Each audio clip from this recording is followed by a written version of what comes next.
Tokia's beloved sister was murdered before his very eyes when he was a child, while she was trying to protect him and their family's treasure.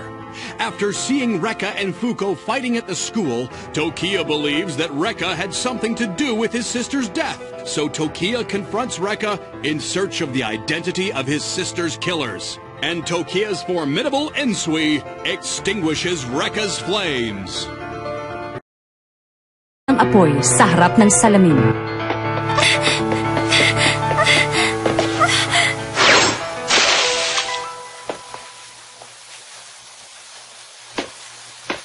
Kamukha mo siya.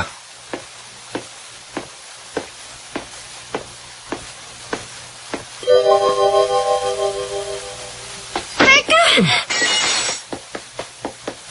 Rekka! May sugat ka! Ikaw si... Hindi ko naiintindihan kung bakit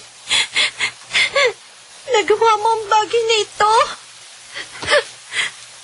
Wala ka ba man lang nararamdamang awa para sa kanya?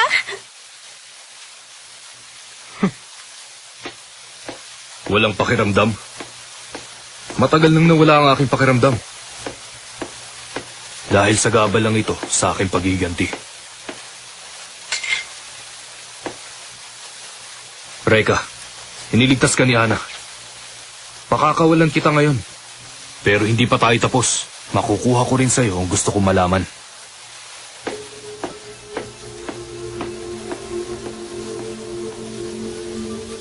Rekka?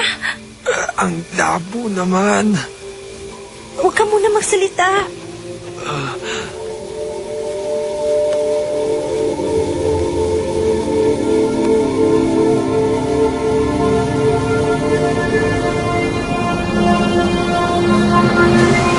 Isang babaeng may kapangyarihang magpagaling. Iniimbestigahan ko na ang sinasabi nilang babaeng nagpapagaling. May palagay akong siya na nga ang babaeng yun. Siya nga. Ay. Maaaring ang kanyang kapangyarihan ang susi sa lihim ng buhay na walang kamatayan. Ayon sa kasulatan, ang pangkat ng Hokage Ninja ay taglay ang lihim na ito noong panahon ng digmaan. Huwag na huwag niyo siyang hihiwalayan. Masusunod. Ikaw pala. Dylan may Kagami? Wala yata akong kilalang ganon. Mas matanda siya sa atin na 1 taon. Siya ang pinakamatalino estudyante na nag-aaral sa eskwelahan natin. Kaya lang, hindi siya malapit kahit kanino. Sabi nila may pagkasuplado. Popular pero tahimik. Bakit naman gusto ng taong yung saktan si Rekka? May hawak din siyang mahiwagang sandata na kung tawagin ay Ensui. Ensui? Baka pakalanan naman to ni Emma. Malamang. Kung gusto mo, Rekka, pagtulong-tulungan natin yung tao yon para naman madala. Imposible. Masyado siyang malakas. Huwag mong sabihing natatakot ka, ha? Hindi maganda yung inaasal mo. Paano na lang yung pangako mo kay Ana? Nakalimutan mo na ba? Rekka man, punch! Hindi na po ako uulit! Pagkatapos, hindi na muling ginambala ng salamangkero sina Rekka at ang prinsesa. At sila'y naging masaya na. O ano, nagustuhan niyo bang kwento ko sa inyo? Hindi ba man lang kayo nagandahan? Hindi pa ako pangit! Naku naman, pinaghirapan ko pa naman to kagabi! Pangit naman talaga eh. Huh? Hi! Max, Ira, kanina pa ba kayo dyan? Si Rekka. Rekka, masama ba ang pakiramdam mo? Hindi. Kanina pa yan ganyan eh. Ang galing mo naman. Nag-aaral ka pa eh. Nagtuturo ka na ng mga bata. Mahilig kasi ako sa mga bata eh. Alam mo, ang ganda-ganda ng kwento mo kanina. Hindi maganda yun, ha? Bakit naman ako ang ginawa mong kontrabida? Siguro dahil sa pagbumukha mo. Ano? Hindi ba totoo naman, Rekka? Ano ba, Rekka? Alam ko na, pumunta na lang tayo bukas sa karnabal. Ano? Karnabal? Oo, tayong lahat ang pupunta. Kung tayong 4 ang pupunta, si Rekka at si Ana, ako at si Ira, Ibig sabihin double date! Hindi ganun yun, ha? Oy, si Max at si Ira. Double date! Hindi ganun yun eh! Paano nangyari yun? Iniwan ko siya kagabing sugatan. Tapos ngayon magaling na siya. Mapanganib ang taong ito. Teka, sandali! Huwag mong sabihin ngayon ka pa natatakot. Bastas! Sandali lang! Gusto ko na bumaba dito!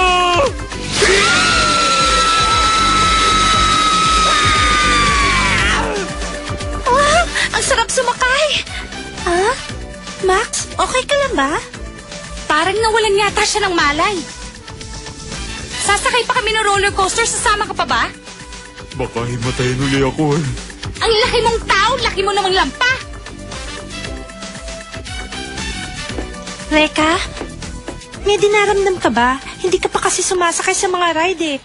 Tara, sasakay kami sa roller coaster, sama ka sa amin.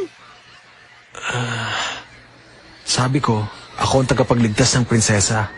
Ha? Pero ako ang laging inililigtas ng prinsesa. Ayun ba? Baliwala yun. Huwag mo isipin yun. Sandali, bibili lang ko ng maiinom natin.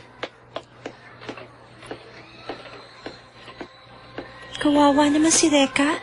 Dahil sa nangyari nung isang araw ay nalungkot siya. Ano kaya ang pwede kong gawin para mapasaya ko siya? Miss Ana Yanagi. Ha? Ang boses na yon. Di ba ikaw yung nakalaban ni Reka? May sasabihin ako sa'yo. Teka! Wala akong intensyon saktan ka.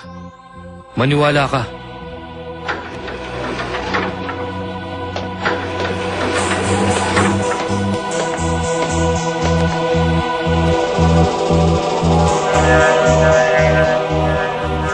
Ilang sandali na lang at hahanapin ka na ni Reka. Gusto kong dito kami magkita. Tatapusin ko na ang aming laban ngayong araw na to. Pero bakit si Reka? Isa siyang mapanganib na tao. Alam kong may inililihim siya sa akin. At yun ang gusto kong malaman. Inililihim? Desidido siyang matalo si Reka. Ang tagal naman niya. Oo nga, oo na ako eh. Hindi kaya naligaw yun?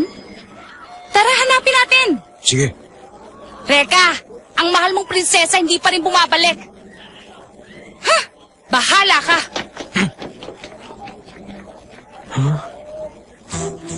Sino siya? Siya ang nakatatanda akong kapatid. Pinatay siya nung kasing edad mo pa lang.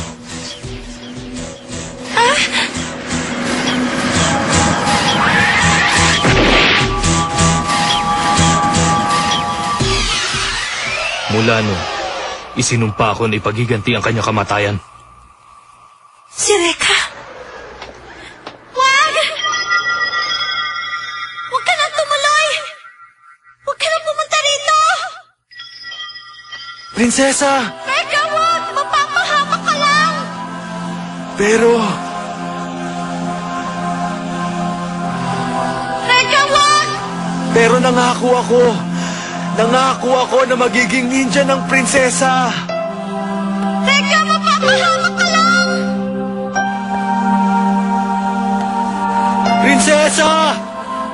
Gaya ng sinabi ko, nawalan na ako ng kakayahang magmahal ng kapwa. Wala nang natitirang awa sa puso ko, kahit na para kanino. Sana maintindihan mo.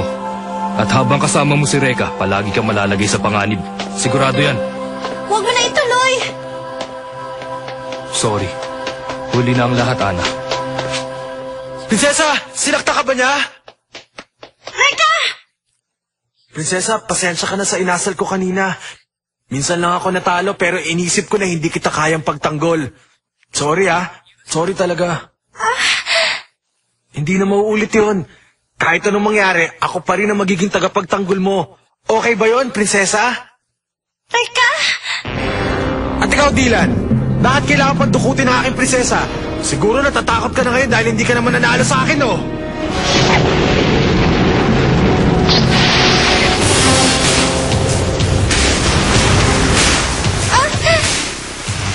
Tagapagtanggol mo yan. Kawawa ka naman. Mabuti pa tumabi ka muna.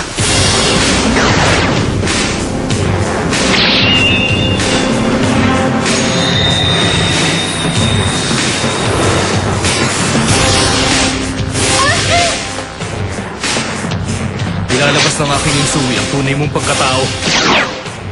Tama ng daldal! Sisimulan ko na!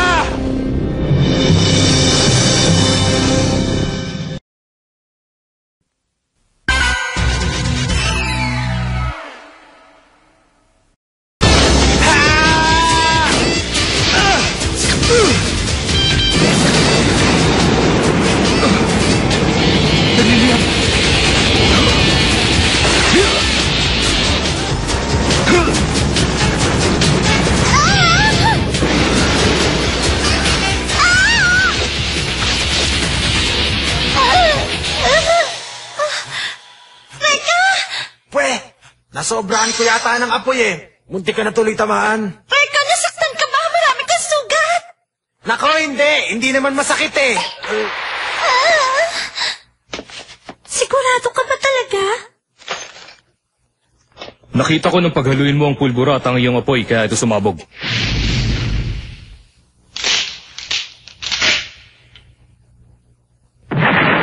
Akala mo siguro matalino ka na, ano? Ngayon, may lakas ka pa bang labanan ako? Gayong nasugatan ka na ng gusto ng mga bubog ng salamin? Reka! Ang dami niyong sugat! Sa bandila na sinasabi nyo? Ako naman ang harapin mo ngayon! Tignan natin ang lakas mo! Reka!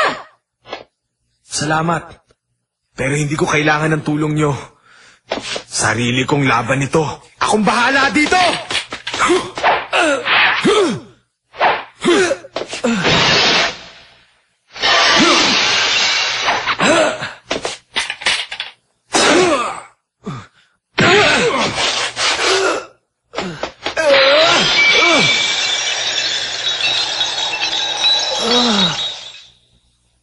Anong ginagawa mo dyan?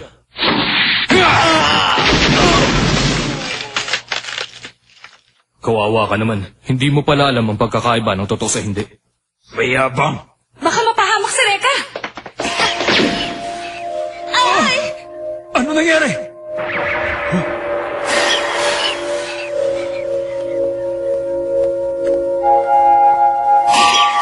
Si Emma! Pwede ba? Huwag ka nang makialam dito. Hindi niyo sila maaaring pigilan. Dylan, itutuloy natin.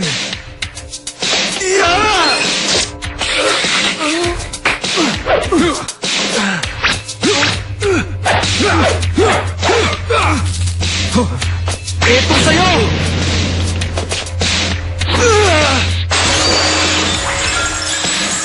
Salamin mo naman. Paulit-ulit ka na lang. Hindi ka ba napapagod? Tumigil ka na!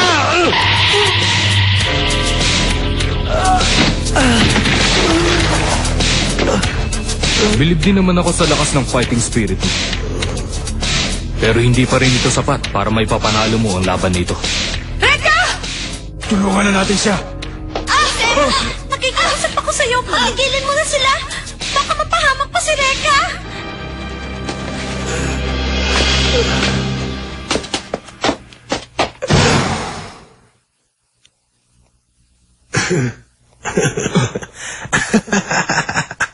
Anong nakakatawa? Sumusuko ka na ba? Hindi. Kabaligtaran nun. Dalawang tira. Dalawang tirahan na lahat matatalo na kita. Dalawang tirahan? Baka naman nagbibiro ka. O baka naman ang ibig mong sabihin ay dalawang tira na lang ang kaya mong gawin. Patay, alam niya na pala. Dylan, humanda ka. Apoy na may pulburan na naman. Sabi mo tatalunin mo ako. Mag-isip ka naman ng bago. Tandaan mo, ito ang una!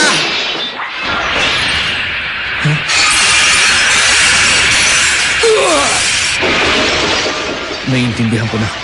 Ayaw niya maguluhan sa mga salamin kaya binasag niya ang mga ito. Kung mapipigilan ko ang ikalawang tira niya, siguradong may panalo pa ako. Nasaan na siya?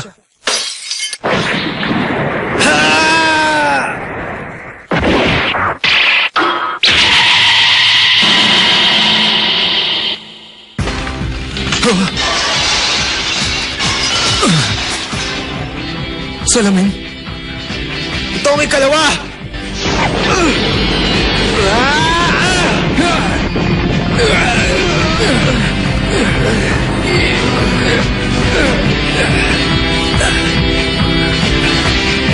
Milan, natatandaan ba yung sinabi mo na kayang patayin ng tubig ang apoy? Pero naisip mo ba na kayang pasingawin ng apoy ang tubig? Hanggang sa ito'y tuluyang mawala!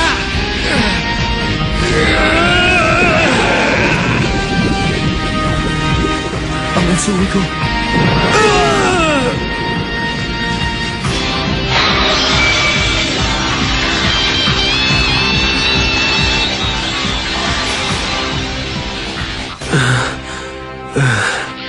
Ang galing! Reka! Nakakakilos na tayo. Ano pang hinihintay mo? Ituloy mo na. Tapusin mo na ako ngayon. Anong mapapala ako pag ginawa ko yon? Malis ka na lang. Sigurado ka ba na wala kang kinalaman sa mga taong nagtangkang nakawin ng Insui? Sa mga taong pumatay sa kapatid ko? Patawarin niyo ako. Sabi ko na nga ba, ikaw may kagagawa nito eh. Ito lamang ang tanging nalalaman kong paraan upang lalo kong mapaghusay ang inyong kapangyarihan. Lalo mo paghusay? Pero bakit kailangan pag gawin yun? Dahil pagdating ng takdang panahon, may isa pa kayong makakalaban. Isa siyang ninja.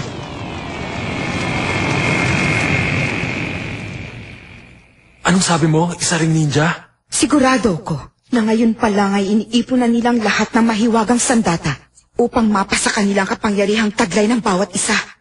May palagay din ako na ang pumaslang sa iyong kapatid ay nakapaligid sa ninjang ito. Ibig mong sabihin, ginamit mo lang pala ako para makuha mo ang gusto mo. Ang inyong kapangyarihan sa ngayon ay hindi pa rin kasing galing ng sa ninjang sinasabi ko.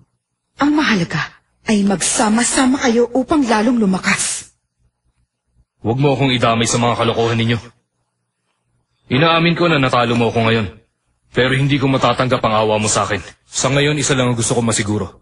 Kung kaya mong ipagtanggol ang prinsesa. Siyempre naman, kaya ko siyang ipagtanggol.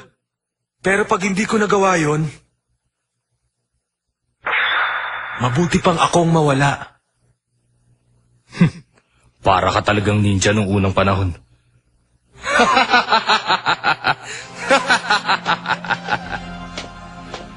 Tuparin mo ang ipinangako mo.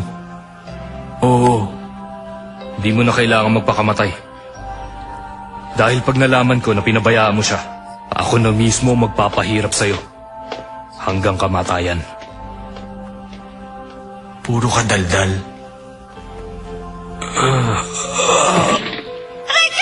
Reka! Ang dami niya sugat. Dali natin siya sa ospital. Kaya ko siyang pagalingin. Teka, sandali.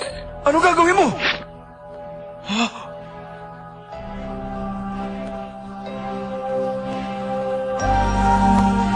Naghihilom ang lahat ng sugat ni Reka. Prinsesa, isa ka pa lang. May kapangyarihan akong magpagaling ng kahit na anong sugat, pero hindi ko kayang palitan ng dugong nawala sa kanya. Kaya binibigay ko na lang ang sarili kong dugo. Mula ngayon, hindi mo na mapipigilan pa ang guhit ng iyong kapalaran. Reka, ang magiting kong anak.